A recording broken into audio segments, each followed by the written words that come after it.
देश भर में करोड़ों केंद्रीय कर्मचारी लंबे समय से वेतन बढ़ोतरी का इंतजार कर रहे थे। हर 10 साल बाद केंद्रीय सरकारी कर्मचारियों की तनख्वाह में बड़ा बदलाव होता है ताकि उनकी आर्थिक स्थिति मजबूत हो और महंगाई का असर न झेलना पड़े। इस साल वेतन में इजाफा को लेकर केंद्र सरकार की ओर से कई अहम कदम उठाए गए हैं, जिससे कर्मचारियों और पेंशनर्स के चेहरों पर मुस्कान लौट आई है। सरकार की यह पहल न सिर्फ सीधे वेतन में बढ़ोतरी करेगी, बल्कि महंगाई भत्ते, अन्य भत्तों और पेंशन में भी फायदा मिलेगा। हाल ही में वेतन आयोग व महंगाई भत्ते को लेकर अपडेट आई है, जिससे हर स्तर के केंद्रीय कर्मचारी लाभान्वित होंगे। अलग अलग आयोग की सिफारिशों से वेतन का नया ढांचा तैयार किया जा रहा है, जिससे कर्मचारियों की कमाई में भारी उछाल नजर आएगा। इस लेख में जानते हैं कि वेतन बढ़ोतरी की क्या खास बातें हैं, कितनी बढ़ोतरी तय मानी जा रही है, कौन सी समितियों की रिपोर्ट पर फैसला लिया गया है और कब से वेतन वृद्धि लागू होगी। Salary hike news. हर 10 साल में केंद्र सरकार वेतन आयोग का गठन करती है ताकि कर्मचारियों की सैलरी, भत्ते और पेंशन में बढ़ोतरी की जा सके। इस बार 8वां वेतन आयोग 8th पे कमीशन बनाने की पुष्टि सरकार कर चुकी है, जो देश के लगभग 50 लाख केंद्रीय कर्मचारियों और 65 लाख पेंशनर्स को फायदा देगा। सरकार ने वेतन ढांचे की समीक्षा, भत्तों में संशोधन, पेंशन में बढ़ोतरी और फिटमेंट फैक्टर को ध्यान में रखते हुए योजनाएं बनाई हैं। 2025 के अंत तक आयोग अपनी सिफारिशें दे देगा।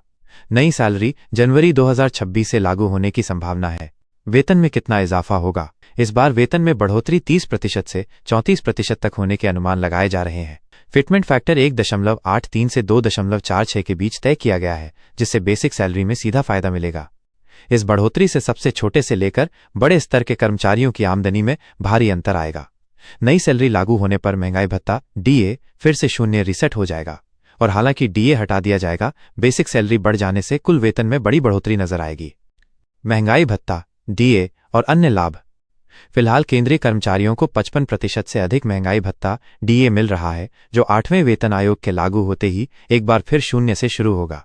अगले 2 सालों में डीए बढ़कर 60% तक पहुंच सकता है, जिसे नए वेतन ढांचे में मर्ज कर दिया जाएगा। इसके अलावा आवास भत्ता, एचआरए, यात्रा भत्ता, टीए, बच्चों की शिक्षा, मेडिकल इत्यादि में भी बदलाव किए जाएंगे। वेतन वृद्धि के साथ सभी भत्तों की गणना नए बेसिक के अनुसार होगी, जिससे कुल वेतन में वास्तविक रूप से इजाफा महसूस किया जा सकेगा। किसे होगा फायदा और कब तक मिलेगा? इस योजना का फायदा केंद्र सरकार के कर्मचारी, रक्षा कर्मचारी, शिक्षक, रेलवे, डाक विभाग व अन्य मंत्रालयों में काम करने वाले अधिकारियों, कर्मचारियों और सभी केंद्रीय पेंशनर्स को मिलेगा। 8th पे कमीशन की प्रक्रिया पूरी तरह कैबिनेट के अनुमोदन और आयोग की रिपोर्ट के बाद शुरू होगी। सरकारी रिपोर्ट्स के आधार पर 8वां वेतन आयोग जनवरी 2026 से लागू किया जा सकता है। यदि इसमें देर हुए तो 2026-27 तक भी लागू किया जा सकता है, लेकिन सरकार की कोशिश है कि इसे समय पर लागू किया जाए ताकि कर्मचारियों को समय पर लाभ मिल सके। संक्षिप्त सारांश। केंद्रीय कर्मचारियों के लिए वेतन में 30% से 34% तक की बढ़ोतरी और सभी भत्तों में नया हिसाब तय किया गया है। 8th पे कमीशन के तहत अगले वर्ष से नई सैलरी संबंधी सारी व्यवस्थाएं लागू हो सकती हैं, जिससे कर्मचारियों और पेंशनर्स को बड़ी आर्थिक राहत मिलेगी। आगामी महीनों में आयोग की सिफारिशें पूरी होने की उम्मीद है। इसके बाद सैलरी में बढ़ोतरी का असर सीधे देखने को मिलेगा। केंद्रीय कर्मचारियों के लिए यह नई सैलरी व्यवस्था नए अवसर और बेहतर जीवन का रास्ता खोल रही है।